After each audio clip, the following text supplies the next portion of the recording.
I'm joined now by our current affairs commentator, Einar Tangen from Beijing. I want to touch on what John Terrett talked about, but before I do, let's talk about this trajectory, this remarkable journey. It started out as a fledgling force in the 1920s.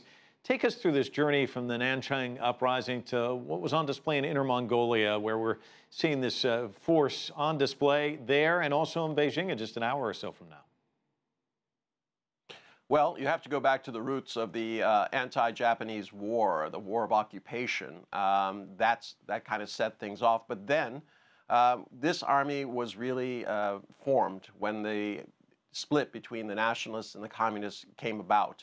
And it did not begin auspiciously. It was very, very difficult. 20,000-man army attacked the city. They were successful, then pushed out.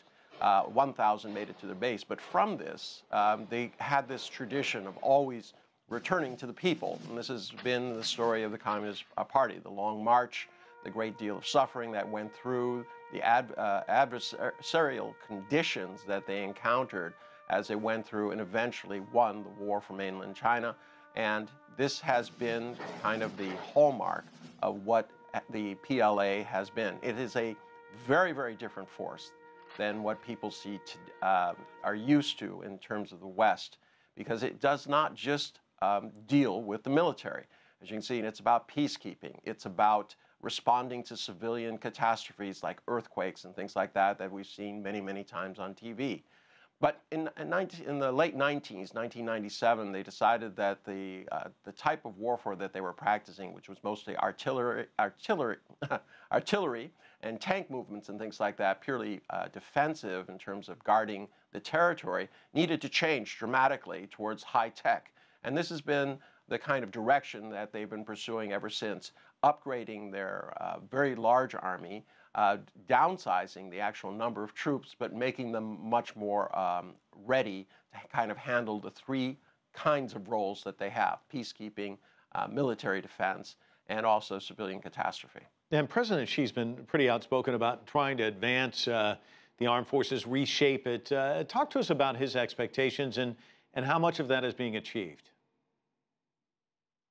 Well, what we saw a couple of days ago makes it very clear that China's forces are moving very rapidly into the modernization area.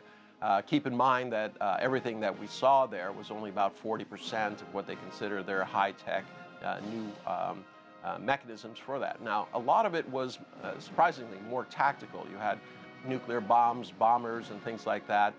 We're expecting to see a lot more in terms of anti-terrorism and peacekeeping.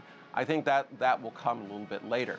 But I think China is making a very strong message that it is prepared to defend itself. There's a lot of kind of dark clouds that China sees around them. I mean, the issue in the DPRK, South China Seas, border disputes, just generally around the world, things are not the same as they were a few years ago. There seems to be a lot more uncertainty, and this is leading to perhaps preparing for different clashes. You're seeing a lot of armaments being sold around the world, and I think this is something that China is very, very aware of. A lot of it is changing, as we've just talked about.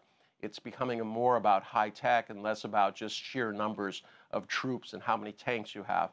It's really about projecting power as well as defense.